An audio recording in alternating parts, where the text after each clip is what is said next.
హల్లెలూయా, హల్లెలూయా.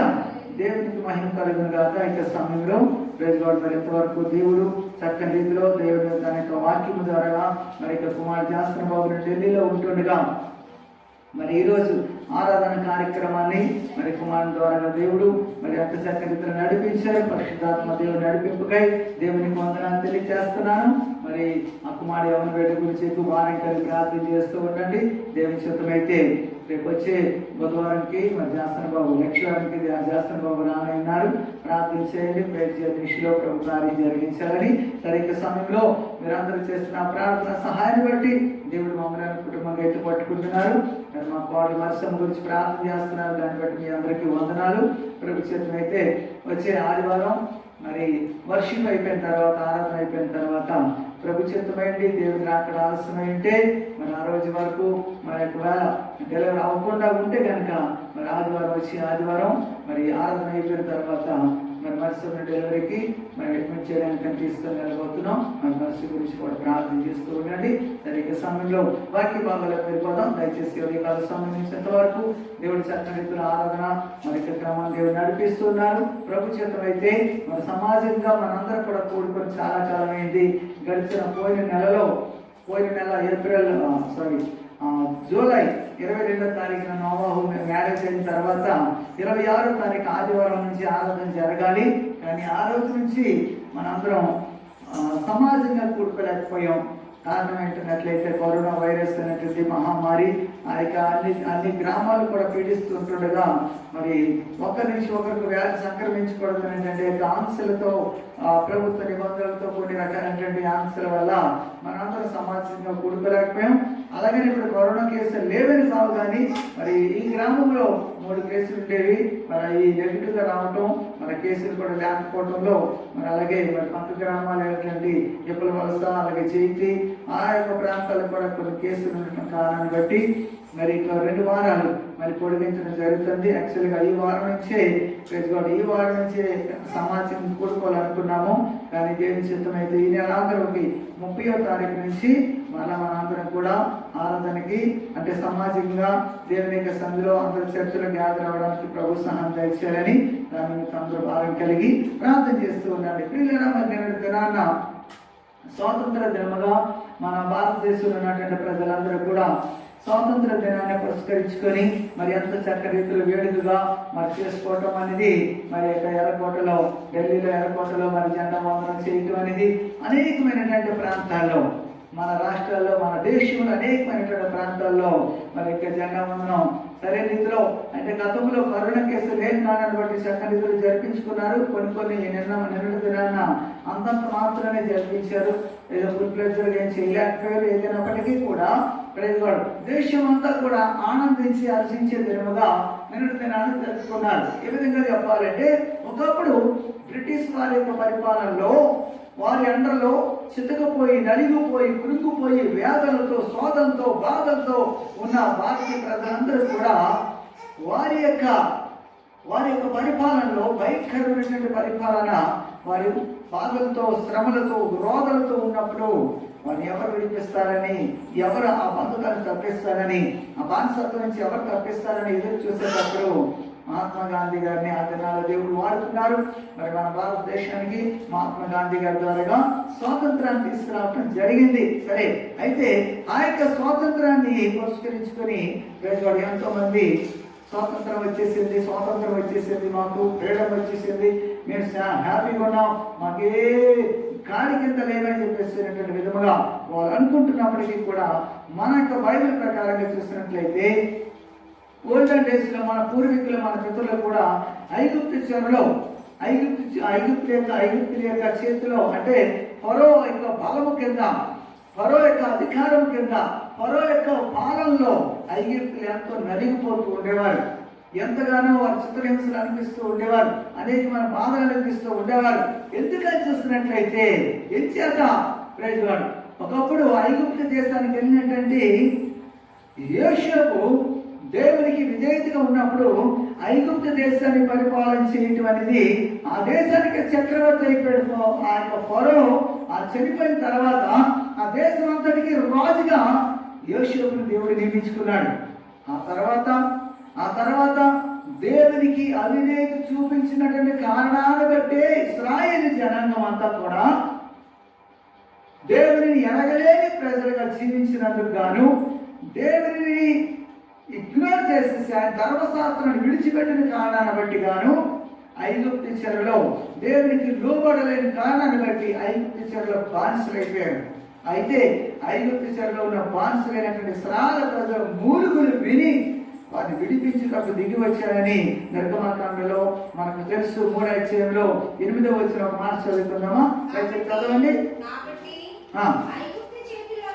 ఐగుప్తుల యొక్క చేతిలో నుండి వారిని విడిపించుటకై ఆ దేశముల నుండి విశాలమైన మంచి దేశమునకు, అనగా కానానీయులకు, పెరిజీయులకు, హిత్తీయులకు, అమోరీయులకు, పెరిజీయులకు, హిత్తీయులకు, మోయాబీయులకు నివాస స్థానమైన పాలు తేనెలు ప్రవహించే దేశమునకు వారిని నడిపించినప్పుడు నేను దిగి వచ్చి ఉన్నాను. హల్లెలూయా.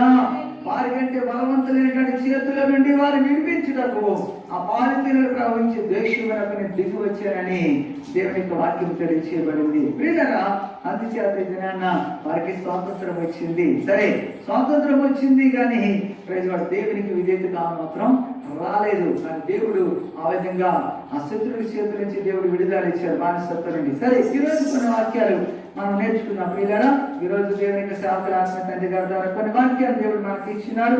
ఆ వాక్యాలను మనం తెలుసుకుందాము. దయచేసి త్వరగా 1 సమూయేలు గ్రంథము 7వ అధ్యాయంలోకి వెళ్ళిపోతే అక్కడ చదువుదాం. 1 సమూయేలు గ్రంథము 7వ అధ్యాయము చూద్దాము. 7వ అధ్యాయం 1 నుండి 3 వచనాలు.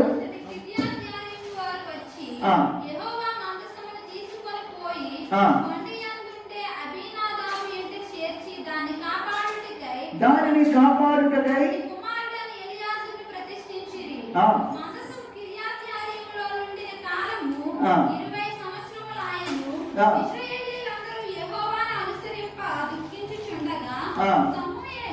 సమూయేలు ఇశ్రాయేలుతో ఇట్లా నేను మీ పూర్ణ హృదయంతో యెహోవా యొద్దకు మీరు మళ్ళీ ఎడల అన్య దేవతల అశ్వరేతు దేవతలను మీ మధ్య నుండి తీసివేసి పట్టుదల కలిగి యెహోవా తట్టు మీ హృదయములను త్రిప్పి ఆయనను సేవించుడి. అప్పుడు ఆయన ఫిలిష్తీయుల చేతుల నుండి మిమ్మలను విడిపించును. హల్లెలూయా, హల్లెలూయా. Praise God. ఇక్కడ ఏమంటుందంటే దేవునికి సేవకుడైనటువంటి సమూయేలు ప్రవక్త, ప్రైజ్ గాడ్, ఆ దినాన ఇశ్రాయేలీలంట దేవుని యొక్క మందసము కిర్యతాయిములు ఉన్నప్పుడు అభినాదాబైనటువంటి తన యొక్క కుమారుడైనటువంటి ఇంట్లో ఉన్నప్పుడు ప్రైజ్ గాడ్ అక్కడ ఏం జరిగిందంటే ఆ ఇశ్రాయేలు దేవుని అనుసరించడం దుఃఖిస్తూ ఉన్నారంట. దేవుని అనుసరించడం దుఃఖిస్తూ ఉన్నారు. దేవుని ధర్మశాస్త్రం అంటే వాళ్ళకి ఇసుపుగా అనిపిస్తుంది. దేవుని ధర్మశాస్త్రం అనుసరించడానికి బాధగా ఉంది. లోకంలో సాతాను గడైతే చాడి మొయ్యాలంటే ఎంత సులువో అనుకుంటున్నారేమో.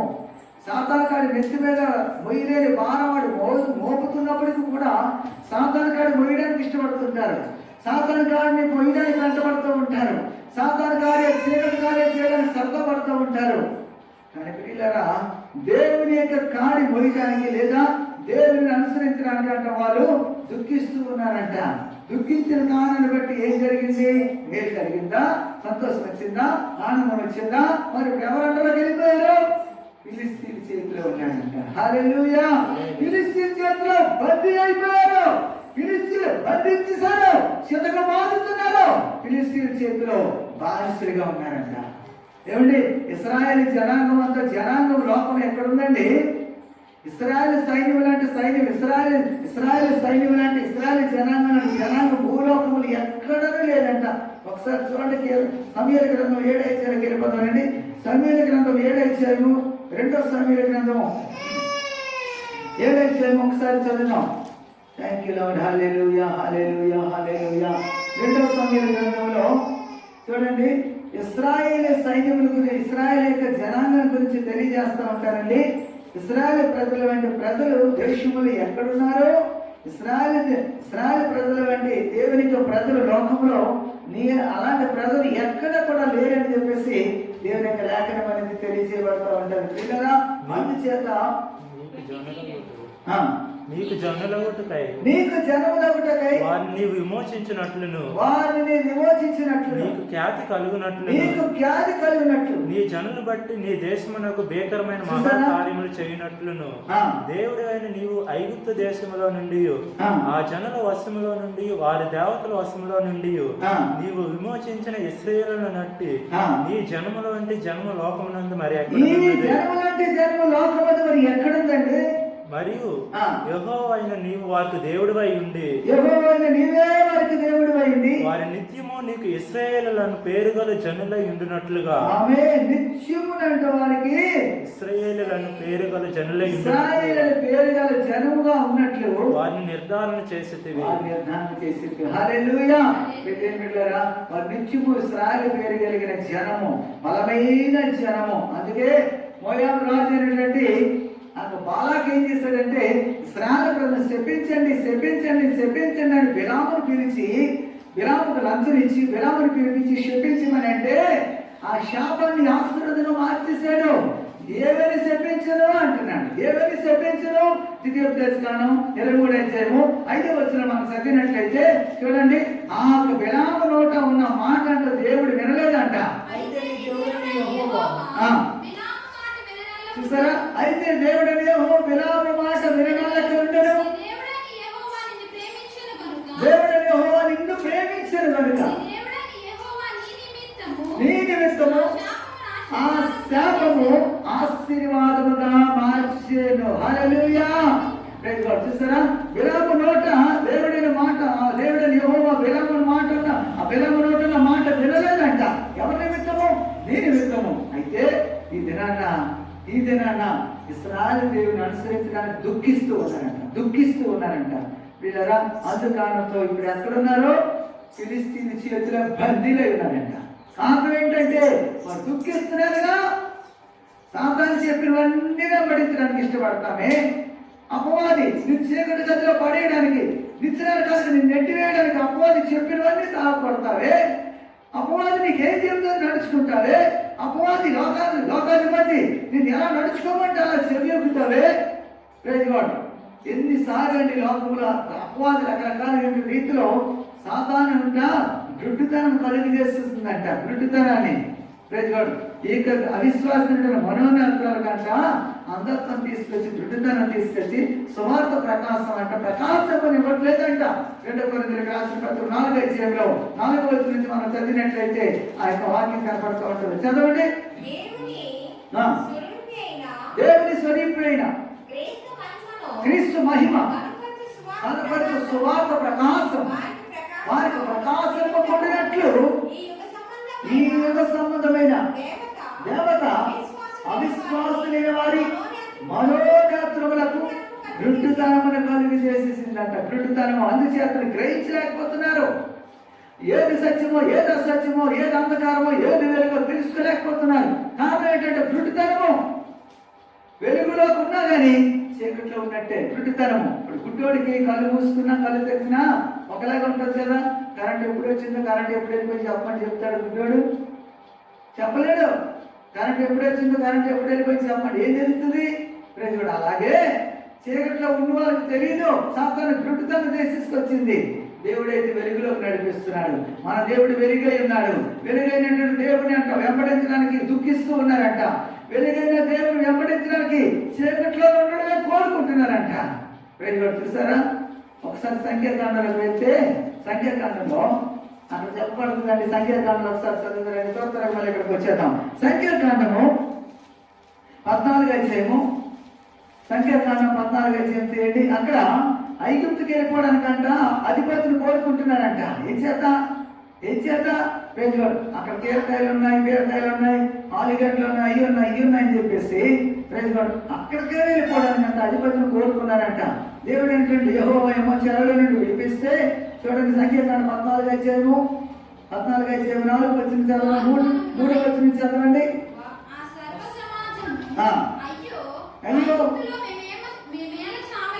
అదిగో ఐగుప్తులు మేమేమి చావలేదు, ఈ అరణ్యములోని మీ నేల చావలేదు,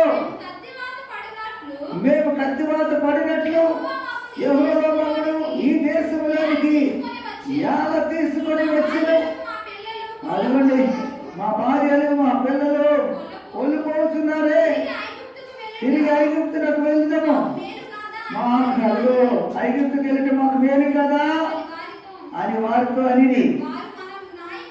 అదిగో వారి మనలో ఒక నాయకుని నియమించుకొని ఐగుప్తులకు తిరిగి వెళ్ళడము అని ఒకరితో ఒకడు చెప్పుకొనగా. చూసారా ఏమంటున్నారంట? ఐగుప్తుకు వెళ్ళడం మేలే కదా, ఐగుప్తుకు వెళ్ళడం మేలంట, దేవుని వెంబడించడం మేలు కాదని ఐగుప్తుకు వెళ్ళడం మేలని. అందుకే ఐగుప్తుకు వెళ్ళిపోవడానికి ఇష్టపడుతున్నటువంటి జనులు కొన్నిసార్లు ఉపవాస ప్రార్థనలని చేయి ప్రేరని చెప్తుంటే ఎంత అలక్ష్యం అండి.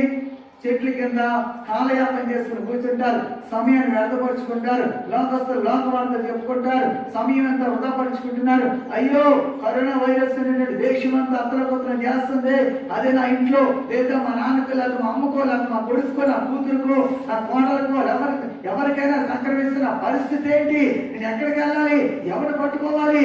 ఎవరు వెంబడించాలి? ఎవరు సహకరిస్తారు? ఒకరు ముట్టుకోమంటే ముట్టుకోడు, అంటుకోమంటే అంటుకోరు, దగ్గరికి రావాలి, ఎవరు పట్టించుకోరే. ఈ సొంత అన్నదమ్ములైన సొంత దగ్గరలైన రక్త సంబంధులైన పట్టించుకోరే, దగ్గరికి రమ్మంటే రాలే. మరి అప్పుడు నీకు చొక్కు రాదా? అప్పుడు నీకు ఏడుపు రాదా? ఇప్పుడు వారి నిమిత్తం ప్రార్థన చేయమంటే నీకు అలస్తా. అప్పుడు వారి గురించి ప్రార్థన చేయమంటే చేయని ప్రేరు ఉపవాస ప్రార్థనకి నీకు అలక్ష్యం నిర్లక్ష్యం కదా. ఇదేం పెట్టారా? ఐగుప్తుకు వెళ్ళడం నీకు మేలా? ఐగుప్తుకు వెళ్ళడం మేలా? చూడండి ఫిలిష్తీయులు ఏం చేస్తున్నాడు? చెదరపడుతున్నాడంట.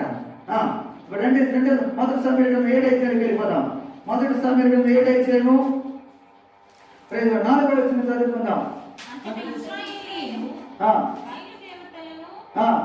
3వ వచనం ఏమంటున్నారు? సమూయేలు ఇశ్రాయేలులందరితో ఇట్లా నేను మీ పూర్ణ హృదయముతో యెహోవా యొద్దకు మీరు మళ్ళుకొని ఎడల అన్య దేవతల అశ్వరథ దేవతలను మీ మధ్య నుండి తీసివేసి పట్టుదల కలిగి యెహోవా తట్టు మీ హృదయములను త్రిప్పి ఆయనను సేవించుడి, అప్పుడు ఆయన ఫిలిష్తీయుల చేతులను మిమ్మల్ని విడిపించును. ఫిలిష్తీయుల చేతిలో ఉన్నారు. Praise God. సరే ఇప్పుడు 7వ వచనానికి వెళ్ళిపోతానండి.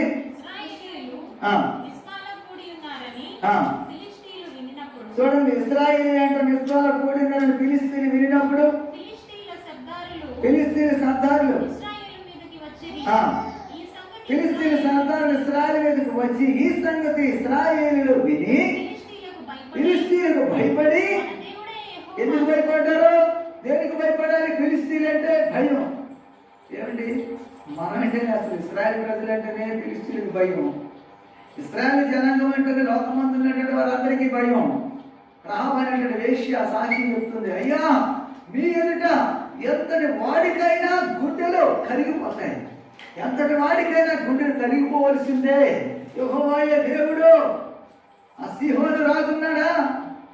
ఆ యొక్క ప్రజలు వాడిని ఎలా చిత్తకొట్టారో మాకు సంగతి తెలుసు. మరి విరినప్పుడు మా గుండెలు కరిగిపోయాక. చూడండి ఒకసారి. Thank you Lord. Hallelujah, hallelujah. యెహోషువ గ్రంథం 2:11 వచనం. మేము వినినప్పుడు మా గుండెలు కరిగిపోయాయి. పైన ఆకాశమందు కింద భూమి అందును ఆమేన్. మీ ఎదుటి ఎట్టి మనుషులకైనా ధైర్యం అసలు ఉండనే ఉండదంట. హల్లెలూయా. ఏ మనుషుడు నీ ఎదుట నిలవజాలడు అని యెహోషువ గ్రంథంలో 1:7 7-9 వచనాల వాక్యం చదివినట్లయితే అతను మోషే ఆ ప్రేమలో యెహోషువను బలపరుస్తున్నాడు. ఏ మనుషుడు నీ ఎదుట నిలవజాలడు. నీవు ఎప్పుడో కలిగి జాగ్రత్త పడి ధైర్యంగా ఉండి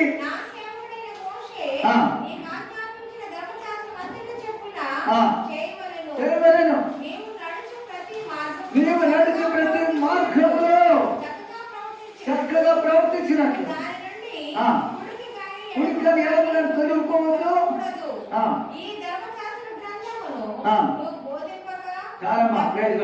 ఏ మనుషుడు మీ ఎదుట నిలవచారని దేవునికి వాక్యం తెలియజేస్తుంది. ఎంతటి వారికైనా గుండెలు కరిగిపోతాయని చెప్పేసి రాహాబు అనేటువంటి వేశ్య పాపాత్ముడైన వేశ్య సాక్షి చెప్తుంది. ఈ దినాన నిజమైనటువంటి క్రైస్తవులుగా, దేవుని ప్రజలుగా, దేవుని వెంబడించే ప్రజలుగా ఉండవలసినటువంటి వారు దుఃఖిస్తూ ఉన్నారంట, ఏడుస్తున్నారంట. ఏడుస్తూ ఉంటుండగా ఫిలిస్తీయుల చేతికి అప్పగించబడ్డ ఇప్పుడు ఏం జరిగింది? భయం వేసిందంట. ఎందుకంటే ఇశ్రాయేలు నిస్వాలు కూడి ఉన్నారని ఫిలిస్తీయులు విన్నప్పుడు అలాంటి వాళ్ళ మీదకి వెళ్దామని చెప్పేసి ఇశ్రాయేలు దండెత్తుకుంటూ వస్తుంటే, ఆ యొక్క ఫిలిస్తీయులు దండెత్తుకుంటూ వస్తుంటే ఇశ్రాయేలు చూసి మిక్కిలి భయపడిపోయి ఇప్పుడు ఎక్కడికి వెళ్ళారు తెలుసా? చూద్దామండి. ఇప్పుడు ఎక్కడికి వెళ్ళి ఏమని చెప్తున్నారు? 8వ వచనం రండి.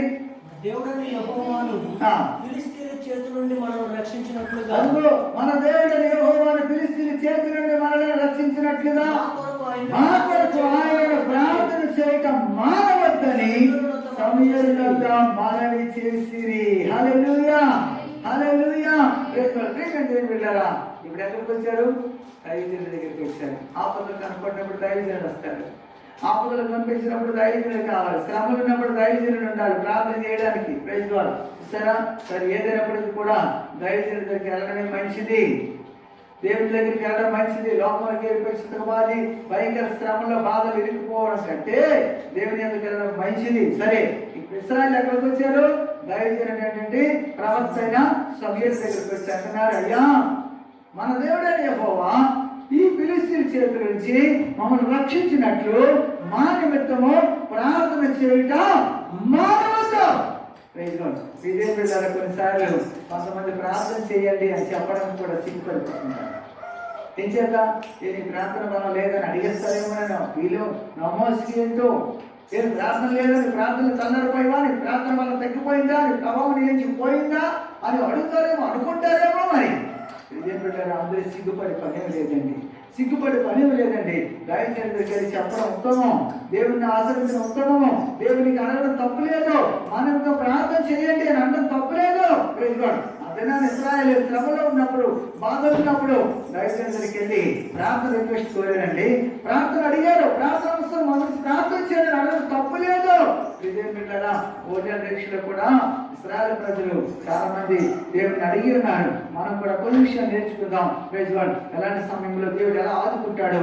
Praise God. మన ప్రార్థన అవసరత మనకి ఉండాలి, ప్రార్థన సపోర్ట్ మనకు ఉండాలి. మన ప్రార్థన బలం చిన్నదే, మన ప్రార్థన బలం తక్కువే.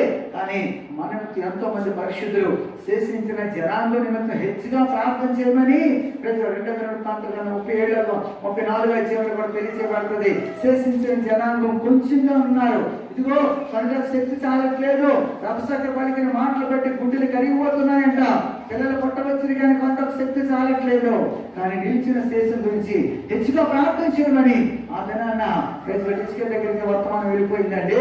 ఇసుక ప్రైజ్ ప్రియమైనటువంటి పిల్లరా, అదేవిధంగా ఈ దినాన్న మనం కూడా ప్రార్థన విషయం గురించి మనం పోరాడాలి, ప్రార్థన గురించి అడగాలి, దైవజనులకు తెలియచేయాలి, సంఘానికి తెలియచేయాలి, సంఘాలకు ప్రార్థన చేయాలి. ఆ ప్రార్థన సపోర్ట్ లేకపోతే మనకున్న బలం సరిపోదు, మనకున్న బలం సరిపోదు. కొన్నిసార్లు అనుకుంటాం వాళ్ళు చేసి నా ప్రార్థన, నేను చేసి నా ప్రార్థన కదా అనుకుంటాం. కాదు, ప్రార్థన సపోర్ట్ మనకు ఉండాలి, ప్రార్థన బలం ఉండాలి. ఆ ప్రార్థన బలం లేకపోతే వీకైపోతాం.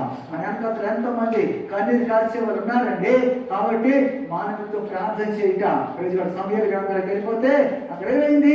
ప్రజలు వెంటనే చూడండి. ఇప్పుడు 9-10 వచనాలు మనం చదువుకుందాం. మొదటి సమయ గ్రంథంలో 10వ వచనం చదవండి. అప్పుడు సమూయేలు ఒక రాయి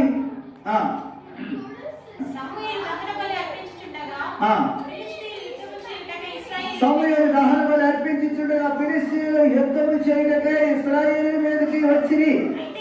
అయితే యెహోవా ఆ దినమున ఫిలిష్తీయుల మీద మెండుగా ఉరుములు ఉరిమించి వారి తారుమారు చేయగా ఇశ్రాయేలు చేత ఓడిపోయింది. హల్లెలూయా. అంతవరకు ఎందుకు ఓడిపోలేదు? అంతవరకు ఎందుకు వారు విజయం తెచ్చుకున్నారు ఫిలిష్తీయులు? అంతవరకు ఇశ్రాయేలు మీద ఎందుకు వారు చేయి ఎత్తుగా ఉండేది? ఇదేం పెట్టారా? దైవజనులు ప్రార్థన చేస్తున్నారు, బలి అర్పిస్తూ ఉండగా ప్రేజవాడు ఆకాశం నుంచి అంటే దేవుడు మెండుగా ఉరుములను ఉరిపించాడంట. మెరుపులు ఉరుములు ఉరిపించగా ప్రేజవాడు తారుమారైపోయిందంట. వాళ్ళ ఆలోచన తారుమారైపోయింది, వారి యొక్క వ్యూహం అంతా తారుమారైపోయింది, వారి యొక్క ప్రణాళిక తారుమారు చేసేసాడు దేవుడు.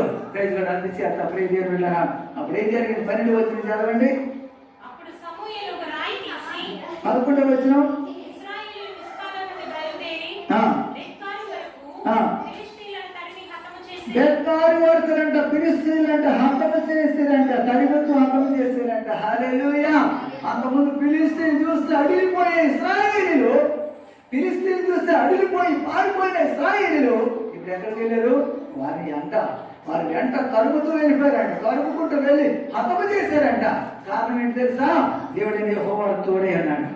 దేవుడిని యెహోవా తోడుగా ఉన్నాడు కనుక దేవుని బిడ్డలారా, ఈరోజు మనం తెలుసుకుంటున్న విషయం ఏంటన్నట్లయితే మన దేవుడు మనం అడగాలి, సపోర్ట్ అడగాలి, దేవుడి దగ్గరికి వెళ్ళి అడగాలి. ఎప్పుడు బలహీనం అయిపోయావో నీ తప్పిదాలు ఒప్పుకొని అడగాలి. అందుకే విశ్వాములకు వాళ్ళు వచ్చేసి 5వ వచనం దగ్గర నుంచి 6వ వచనం చూసినట్లయితే ఆ తప్పిదాలు ఒప్పుకున్నారంట. మీ పాపులమయ్యో అని ఒప్పుకున్నారు. ఒప్పుకొని దేవుడి దగ్గరికి వెళ్ళి, సేవకుడి దగ్గరికి వెళ్ళి మానంత ప్రార్థన చేయడం మానతో అని అడిగారంట. అందుచేత దేవుడు వారికి విజయాలు ఇచ్చారు. కావున ప్రీతి బిడ్డలారా, మరికొన్ని విషయాలు త్వరగా నేర్చుకుందాము. మొదటి సమయం 12వ అధ్యాయంలోకి వెళ్ళిపోతే చూడండి, 12వ అధ్యాయం 14వ వచనం చదవండి ఒకసారి. మొదటి సమయం గ్రంథము. ఆ. మీరు యెహోవా యందు భయభక్తులు కలిగి ఆ. ఆయన మాటను విని ఆయనను సేవించి ఆ. ఆయన ఆజ్ఞను భంగము చేయక ఆయన ఆజ్ఞలు భంగము చేయక మిమ్మును ఏలు రాజులు ఆ. మీ దేవుడైన యెహోవాను ఒకసారి అనుసరించి 8వ వచనం చదవమా. 8వ వచనం. యాకోబు ఐగుప్తు నుండి వచ్చి వచ్చిన పిమ్మట ఆ, మీ పితరులు యెహోవాకు మొరపెట్టి చూసారా, పితరులు యెహోవాకు మొరపెట్టగా ఆయన మోషే అహరోనులను పంపినందున ఆ. వారు మీ పితరులను ఐగుప్తులో నుండి తోడుకొని వచ్చి ఆ. ఈ స్థలమందు నివసింపజేసిరి. ఆ, అయితే అయితే వారు తమ దేవుడైన యెహోవాను మరచినప్పుడు ఆ. ఆయన వారిని హాసోరు యొక్క అదిగోండి, ఐగుప్తు చెరలో ఉన్న బానిసలుగా ఉన్నటువంటి స్వాతంత్రం వాళ్ళకి లేనప్పుడు వాళ్ళు ఐగుప్తు యొక్క చెరలో బానిసలుగా ఉన్నప్పుడు యాకోబు చేసిన మొర దేవుడు విని మోసే అహరోనులను అక్కడ పంపించి వారు ఐగుప్తులను రప్పించినప్పుడు మీరు ఏం చేశారంట? వాళ్ళ దేవుడైన యెహోవాను మరిచినప్పుడు ఏం జరిగిందంట? అయితే వారు తమ దేవుడైన యెహోవాను మరిచినప్పుడు ఆయన వారిని హాసోరు యొక్క అదిగోండి శస్త్రాల చేతికి అప్పగించేశారంట, ఫిలిష్తీయుల చేతికి అప్పగించారంట. అదన మోయాబీలు వచ్చి వాళ్ళు చిత్తుగా ఓడిస్తున్నారు. మోయాబీలు వచ్చి వాళ్ళు రకరకాల బానిసలుగా చేసేస్తారు. ఇప్పుడు మోయాబీల చేతిలో బానిసలు, ఫిలిష్తీయుల చేతిలో బానిసలు అయిపోయారు. ఇప్పుడు అందుకే 14వ వచనం ఏమంటున్నారు? మీరు యెహోవా యందు భయభక్తులు కలిగి ఆయన మాటలు విని ఆయనను సేవించి ఆయన ఆజ్ఞ భంగము చేయక మీరును మిమ్మల్ని ఏలు రాజును మీ దేవుడైన యెహోవాను అనుసరించిన ఎడల మీకు క్షేమము కలుగును. హల్లెలూయా. మీ దేవుడైన యెహోవాను మీరు అనుసరించినట్లయితే క్షేమము కలుగునని ప్రవక్త అయినటువంటి సమూయేలు చెప్తున్నాడు. ఇప్పుడు 19వ వచనం దగ్గరికి వెళ్ళిపోతానండి. సమూయేలుతో ఇట్లనిరి ఆ. రాజును నియమించుమని మేము అదిగో అడుగుచున్నాము. ఇక్కడ ఏమంటున్నానంట? సమూయేలు తిట్లని రాజును నియమించమని మేము అడుగుట చేత మా పాపములన్నిటిని మించిన కీడు మేము చేసింది. కాబట్టి మేము మరణము కాకుండా నీ దాసులమైన మా కొరకు నీ దేవుడని యెహోవాను ప్రార్థించుము. హల్లెలూయా. ఇప్పుడు ఏమంటున్నారు? మేము రాజును కోరుకున్న విషయాన్ని బట్టి మేము అధికమైన పాపం చేశాము. నువ్వు అధికమైన పాపము చేసావు, మించిపోయిందంట ఆ పాపము. అందుచేత మీ దాసులమైన మేము మరణము కాకుండా మా నిమిత్తము ఏం చేయమంటారు? ప్రార్థన చేయమని దేవుడి సేవకుడి దగ్గరికి వెళ్ళారు. వెంటనే అది నన్ను ప్రార్థన చేస్తున్నప్పుడు దేవుడైన యెహోవా దేవుడు మన పక్షాన అద్భుతమైన కార్యం జరిపించారు. ప్రియమైన బిడ్డలారా, మరికొన్ని విషయాలు మనం తెలుసుకుందాము. ప్రార్థన చేయడం అనేది చాలా ఇంపార్టెంట్ అండి. ప్రార్థన జీవితం చాలా అవసరము. ఎఫెసీయులకు రాసిన పత్రిక కొత్త నిబంధన గ్రంథంలో కూడా మనం చదివినట్లయితే ఎఫెసీయులకు రాసిన పత్రిక 6వ అధ్యాయంలో మనం చూసినట్లయితే చూడండి, 6వ అధ్యాయం 19-20 వచనాల్లో నేను దేని నిమిత్తము రాయబారినై సంఖ్యలో ఉన్నాను. నేను దేవుని నిమిత్తమై రాయబారిన సంఖ్యలో ఉన్నాను. ఆ సువార్త మర్మము ధైర్యముగా తెలియచేయుటకు నేను మాట్లాడ నోరు తెరిచినప్పుడు దానిని గురించి నేను మాట్లాడవలసినట్టుగా ధైర్యముతో మాట్లాడుటకై వాక్శక్తి నాకు అనుగ్రహించినట్లు నా నిమిత్తము పూర్ణమైన పట్టుదలతో విజ్ఞాపన చేసి మెలకుగా ఉండేది. హల్లెలూయా. అక్కడ అపొస్తలుడైన పౌలు తెలియజేస్తున్న మాట, ఎఫెసీయుల సంఘానికి తెలియజేస్తున్నమాట. మర్మముగా ఉన్న దేవునికి సువార్త ప్రకటించబడాలి అంటే సాతాను యుగ సంబంధించిన దేవత అందరు మనోనాథులు గ్రుడ్డుతనాన్ని తీసుకొచ్చేసిందే. ఆ కనువిప్పు కలగాలి, ఆ నోరు దేవుడు వాడి నోరు తెరవాలి. నోరు తెరిచేది దేవుడే. నీ నోరు తెరిస్తే నేను దాన్ని నింపుతానన్నాడు. నోరు తెరవు, నేను దాన్ని నింపుతానన్నాడు. ప్రజలు అందుచేతనే నోరు తెరిచి ధైర్యంగా మాట్లాడినట్లుగా, దేవుడు దానిని అనుగ్రహించినట్లుగా, వాక్శక్తి అనుగ్రహించినట్లుగా ఏమంటున్నాడు? మనతో ప్రార్థన చేయటం మానదు. ఎందుకంటే దేని నిమిత్తమే రాయబారినై ఉన్నాను. దేని నిమిత్తం దేని గురించి బందీ అయిపోయాడు. దేని గురించి బందీ అయినాడు? ఈయన దేవుని వాక్యం మీద పట్టబడ్డాడు. ఒకప్పుడు స్వతంత్రుడైపోయి ఒకప్పుడు విచ్చలవిడిగా సంఘాన్ని విచ్చలవిడి చేసేసాడు, విచ్ఛిన్నం చేసేసాడు సంఘాన్ని విచ్ఛిన్నం చేసిన అపోస్తలుడు పౌలు అంటున్న మాట ఏంటంటే, అయ్యో నేను దేని నిమిత్తం పట్టబడ్డాను, దేని నిమిత్తం రాయబారినైనాను. ఆ సువార్త మరుగైపోయిందే. ఆ మరుగైనటువంటి సువార్త ప్రకటించేయాలి. ఫిలిప్పీయులకు రాసిన పత్రిక 1:20 కూడా చెప్తాడు చూడండి అదే మాట. ఫిలిప్పీయులకు రాసిన పత్రిక 1:19, 19, 20 చదువుదాం.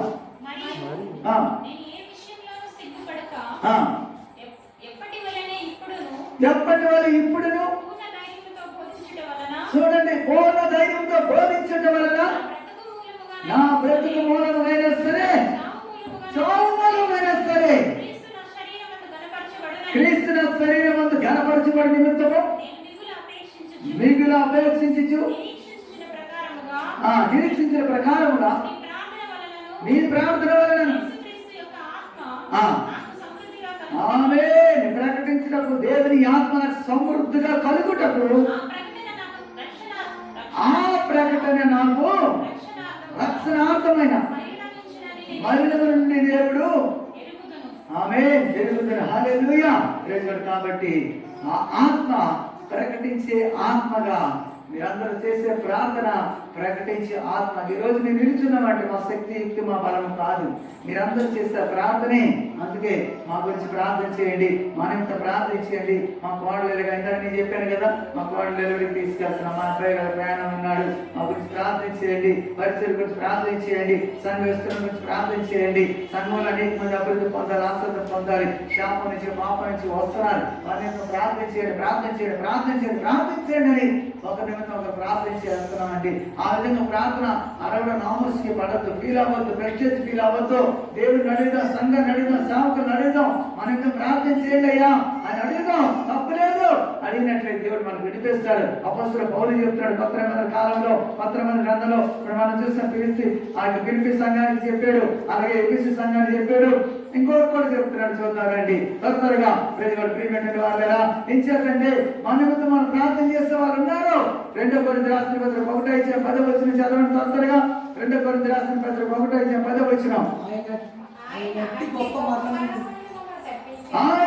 గొప్ప మరణం నుండి మమ్మల్ని తప్పించును, ఇక ముందు కూడా తప్పించును, మరియు మా కొరకు ప్రార్థన చేయటం వలన మీరు కూడా సహాయం చేయటం వలన ఆమేన్ ఇక ముందు కూడా మమ్మల్ని తప్పించును. ఆమేన్ ఇక ముందు కూడా తప్పించునని ఆయన నిరీక్షణ గలవారు. అంటే ఇంకా మీరు ప్రార్థన చేయటం, సహాయం చేయటం వలన ఆ ప్రార్థన సహాయం ప్రైజ్. అందుచేతనే పాత్రమంద గ్రంథంలో అంతా మనం చూస్తాం. సమయాలు గ్రంథం 12:23 కూడా, మొదటి సమయం 12:23 కూడా సమయాలు ప్రవక్త ఏమంటున్నారు తెలుసా? నా నిమిత్తం నేను మీ నిమిత్తం ప్రార్థన చేయటం అంటే వల్ల యెహోవా దృష్టికి నేను పాపం చేసిన వాడిని అడుగుతున్నాను. అట్టి పాపము నా ఎదురుని దూరం అవును గాక, అట్టి నియమం నా ఎదురుని తోసివేయబడను గాక అంటాడు. చదవండి. నా మట్టుకు నేను మీ నిమిత్తము ప్రార్థన చేయటం మానటి వలన యెహోవాకు విరోధముగా పాపం చేసిన వాడిని అడుగుతారు. చూస్తారా? యెహోవాకు విరోధముగా పాపం చేస్తున్నాం. ప్రార్థన చేయటం మానటం వల్ల కూడా యెహోవాకు విరోధంగా పాపం చేస్తూ చేయని ప్రేయలు, గొలుసు ప్రేయలు, ఉపవాస ప్రార్థనలు చెప్తున్నప్పుడు నిర్లక్ష్యం చేస్తున్నావే. కాబట్టి నువ్వేం చేస్తున్నావు తెలుసా? పాపం చేస్తున్నావంట. ప్రార్థన చేయడం మానటం వల్ల పాపం చేసి నువ్వు ఎవరికి బందీ అవుతావు? ఫిలిస్తీనికి బందీ అవుతావా? ఫిలిస్తీన్ చేతిలో బందీగా చిత్తపడతావా? నీ దేవుని చేతిలో పడతావా? నీ దేవుని చేతిలో పడితే నీ దేవుని విడిపిస్తాడు. కాబట్టి ఏం బిడ్డలారా, మన నేర్చుకున్న చెప్తున్నట్టు సత్యం ఏంటన్నట్లయితే ప్రార్థన చేయటం మానేయటం కూడా పాపమే. ఆ పాపానికి నువ్వు బానిస అవుతావు. పాపం నుండి ఎంత ఉంటది, పాపానికి వచ్చే శిక్ష మరణమని దేవునికి వాక్యం తెలియచేయబడుతుంది. కాబట్టి ఈ ఉదయకాల సమయంలో మరికొన్ని విషయాలు మనం నేర్చుకుందాం. హృదయం వెళ్ళారా 2 దశలను రాసిన పత్రం 3వ అధ్యాయము 1 నుండి 3 వచనాలు చదువుకున్నట్లయితే చూడండి, అక్కడ కూడా అపోస్తలుడైన పౌలు ఏమైనా అడుగుతున్నాడు చూద్దాం.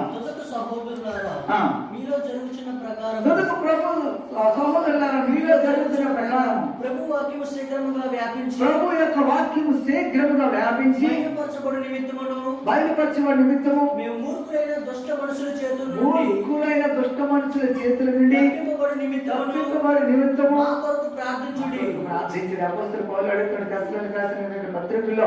చూస్తారా, దేవుని యొక్క సువార్త, దేవుని యొక్క వాక్యము శీఘ్రముగా వ్యాపించబడాలి. కరోనా వైరస్ వాళ్ళందరూ చల్లారిపోయి ఉన్నారు. కరోనా వైరస్ వాళ్ళందరూ కూడా కూలైపోయి ఉన్నారు. అందరూ కూడా ఉజ్జీవం పడాలి. చీకట్లో వెళ్ళిపోతున్నారు. చల్లారిపోయిన జీవితం, నిలువెచ్చని జీవితం ఎంతకాలం? కాబట్టి వెచ్చరించబడాలి, వెచ్చగా ఉండాలి. కాబట్టి నిలువెచ్చని జీవితం పనికిరాదు, చల్లారిపోయిన జీవితం పనికిరాదు. కాబట్టి దేవుని యొక్క వాక్యము ఆ యొక్క త్వరగా వ్యాపింపబడాలంటే ఏం చేయాలి? మానవంగా ప్రార్థన చేయండి. దుష్టులైన మనుషుల చేతులు తప్పింపబడినట్లుగా మా నిమిత్తము ప్రార్థన చేయండి అని చెప్పేసి అపోస్తలుడు పౌలు అడుగుతున్నాడు. ప్రియమైన బిడ్డలారా, అపోస్తలుడు పౌలు నడిచి వెళ్ళిపోతే నీడ పడిపోయి ఎంతమంది లెగిచి వెళ్ళిపోతుండేవారు. ఎంత బలమైన ఆ యొక్క ప్రార్థనా పరుడు. అపోస్తలుడు పౌలు నీడ పడితే చనిపోయిన వారు కూడా లేచి వెళ్ళిపోయారు. చేతు రుమాలు తగిలి చనిపోయిన వారు లేచిపోయేవారు. అలాంటి శక్తివంతుడు ప్రార్థన కోరుకుంటున్నాడు. అలాంటి బలమైనటువంటి అదే ఆ యొక్క సేవకుడు ఇతరుల యొక్క ప్రార్థన సహాయం కోరి అడుగుతున్నాడు. ఈరోజు మనం ఎందుకు అడగకూడదు? మనం అంత ప్రార్థన పరులమా? అంత ప్రార్థన పరుడే, అంత బలవంతుడు అడుగుతున్నాడు కదా, మనం ఎందుకు అడగకూడదు? ప్రియమైన బిడ్డలారా, అందుచేత కొన్ని విషయాలు తెలుసుకుందాం. ఏప్రిల్కి రాసినటువంటి పత్రికలో 19వ అధ్యాయంలో ప్రియమైన బిడ్డలారా 18, 19 వచనాలు చదువుకుందాం. ఏప్రిల్కి రాసిన పత్రిక త్వరగా రండి. ఏప్రిల్కి రాసిన పత్రిక 13వ అధ్యాయము 13వ అధ్యాయం 18, 19 వచనం. మానవులతో ప్రార్థన చేయండి, అన్ని విషయాలలో యోగ్యంగా ప్రవర్తించుకోవచ్చు, మంచి మనస్సాక్షి కలిగి ఉన్నామని నమ్ముకొనుచున్నాను.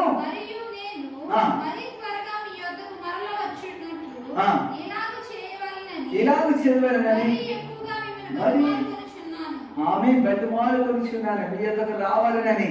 మా యొక్క ఆలోచన, మా తపన కూడా అతి తొందరగా మనందరూ కూడా కలుసుకోవాలని, మంచి ప్రవర్తన కలిగి మంచి వారిగా జీవించాలని, అందరూ కూడా మంచిగా నడుచుకోవాలని మా మనస్సాక్షిని బట్టి మేము ఉన్నాను. మళ్ళా మనందరం కూడా మీ యొద్ద కలిసి మనందరం కలిసి దేవుని ఆరాధన చేయాలి, దేవునితో సహవాసం పెంచుకోవాలి, దేవుని ఎత్తబడాలి, దేవుని కొరకు సాక్షిగా నిలబడాలి, ఆయన రాకుండా మనం ఎత్తబడాలని అపేక్షించి మిమ్మల్ని అందరూ బతుమాలుకుంటూ ఉన్నాను. అపోస్తలుడైన పౌలు ఎబ్రీ సంఘానికి పత్రిక రాస్తున్నాడు. ఎబ్రీ పత్రికలో ఇంకో మాట చదువుకున్న కొలస్సు రాసిన పత్రిక, ఆ మాట చూసి మనం ముగించుకున్న త్వరగా కొలస్సులకు రాసిన పత్రిక చూడండి. 4వ అధ్యాయం 2వ వచనం నుంచి 4వ వచనం చదువుకున్న త్వరగా.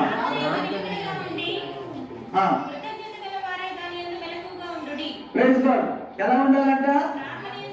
ప్రార్థన నిలకడగా ఉండాలి. ప్రార్థన తప్పిపోకూడదు, పట్టు వదలకూడదు, నిలకడగా ఉండాలి. ప్రార్థన నిలకడగా ఉండండి.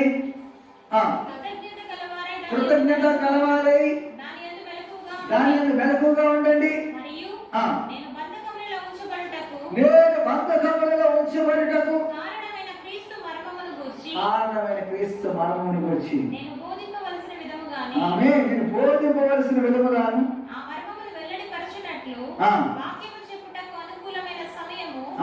అనుకూలమైన సమయము దేవుడు దయచేయాలని మా కొరకు ప్రార్థన చేయుడి. చూసారా, మా కొరకు ప్రార్థన చేయుడి. దేవుడు అనుకూలమైనటువంటి సమయం దేవుడు దయచేయాలి. అందుచేతనే నేను బోధింపవలసిన విధముగానే ఆ మర్మమును వెల్లడిపరుచున్నట్లు వాక్యము చెప్పుటకు అనుకూలమైన సమయము దేవుడు దయచేయాలని మా కొరకు ప్రార్థన చేయుడి అని చెప్పేసి తెలియజేస్తున్నాడు. అపోస్తలుడైన పౌలు అడుగుతున్నాడండి. కొత్త నిబంధన కాలంలో, కొత్త నిబంధన గ్రంథంలో చాలా తక్కువ మంది అడుగుతారు. అపోస్తలుడు పౌలు అందులో ప్రధానుడు. ఎంత గొప్ప శక్తివంతుడైనా, ఎంత గొప్ప బలవంతుడైనా, ఎంత గొప్ప గొప్ప కార్యాలు చేసినా, ఆయన అనేకమైనటువంటి కొత్త నిబంధనలు చాలా పత్రికలు రాశాడు అపొస్తలుడైన పౌలు. అలాంటి ఆ అపొస్తలుడైన పౌలే అడుగుతున్న మాట ఎట్టినట్లయితే మా గురించి ప్రార్థించండి, మా గురించి ప్రార్థించండి, మా గురించి ప్రార్థించండి. దేవుని పరిచయంలో వాడబడాలి, దేవునికి వాక్యం చెప్పాలి. కాబట్టి బంధింపబడిన సువార్త ఆ ప్రకాశింపనివ్వట్లేదు సాతాను గారు. కాబట్టి వెలుగు ప్రకాశింపబడాలి. ఆ ప్రార్థన వల్ల విడుదల కలుగుతుంది, ప్రార్థన వల్ల సమస్యలు పోతాయి, ప్రార్థన వల్ల బంధకాలు ఊడిపోతాయి, ఆ ప్రార్థన వల్ల అనేకమైన అద్భుతాలు జరుగుతాయి. కాబట్టి మానవత్వం ప్రార్థన చేయటం, సహాయం చేయటం వల్ల ప్రభు ఎక్కువ ముందుకుని మమ్మల్ని తప్పిస్తాడు. 9వ వచ్చిన ఏమంటాడు, మొదటి 2 కొరింథీ 1 అక్కడ 9వ వచ్చిన అంటాడు, మా మట్టుకు మాకు ప్రస్తుతం నమ్మకం మాకు లేనప్పటికీ కూడా కదండి, మా ఎందుకు మాకు నమ్మకం లేదంటాడు. మొదటి 2 కొరింథీ 1 వచ్చిన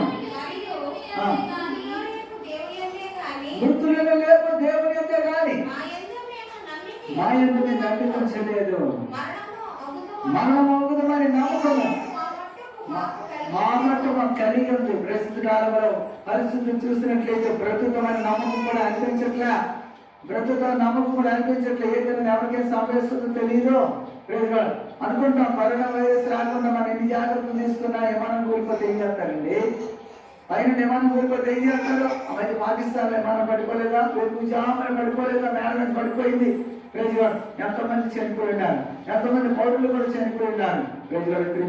బిడ్డలారా, కొన్నిసార్లు ఊహించే రీతిలో జరిగిపోతూ ఉంటాయి. రోడ్డు మీద వెళ్ళిపోతూ ఉంటారు, బండి మీద మనం చక్కగా డ్రైవ్ చేసుకుని వెళ్తున్నాం. అసలు ఎదురు నుంచి వచ్చినటువంటి బండి ఆ బ్రేకులు ఫెయిల్ అయిపోయి మీదకి వచ్చి ఏం చేస్తారండి? ఊహించిన రీతిలో ఎన్నో జరిగిపోతుంటున్నాయి కదా. అలాగా మా పట్టు మీ ప్రస్తుతం నమ్మకం మాకు లేనప్పటికీ మృతులను లేపు దేవుని ఎందుకు తప్ప మా ఎందుకు మాకు నమ్మకము లేదు. కాబట్టి మానవుడు మీరు ప్రార్థన చేయడం వలన ఇక ముందుకు మమ్మల్ని కాపాడతాడని ఆ ప్రార్థన పెట్టి నమ్మికించేమని అపొస్తలుడైన పౌలు అంటున్నాడు. కాబట్టి దీని బిడ్డగా అందుచేత మనం స్వతంత్రంగా చేసిన మన దేవుడు మళ్ళా దాస్యమైన కార్యక్రమం చిక్కుకోవద్దని నలుగురు రాసిన పత్రిక 5:1 మనం ముగించుకున్నాం. త్వరగా చూడండి,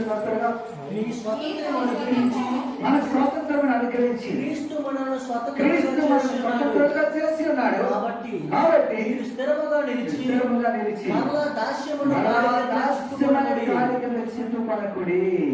దాస్యమైన కార్యక్రమం చిక్కుకోవద్దు. మీరు స్థిరంగా నిలిచండి, ప్రభువులు స్థిరంగా ఉండండి. దాస్యమైన కార్యక్రమం చిక్కుకోవద్దు. ప్రభువే మనకు స్వాతంత్రాన్ని ఇచ్చాడు. ఆ ప్రభు మన స్వాతంత్రం ఇచ్చాడు. అన్నింటి మన స్వాతంత్రం ఉన్నా కానీ అన్ని చేయదగినవి కాదని వాటిని తెలియచేయబడుతుంది. కాబట్టి అన్ని మనకు ప్రయోజనాలు, అన్ని మనకు క్షమాపణను కలుగు చేయవు. కాబట్టి దేవుని వాక్య ప్రకారం మనం జీవించినట్లయితే అంతేనా క్రీస్తులందరూ ఏం చేయబడ్డారు? దేవుడు తారుమారు చేసేసాడు. సమయంలో దాని వల్ల అర్పించుండగా ఏం జరిగింది? తారుమారు చేశాడు. పైకి ఉరుములు మెండుగా దేవుడు తెప్పించాడు. పక్షం యుద్ధం చేసేవాడు దేవుడే, నీకు విజయం ఇచ్చేవాడు దేవుడే, నిన్ను బలపరిచేవాడు దేవుడే.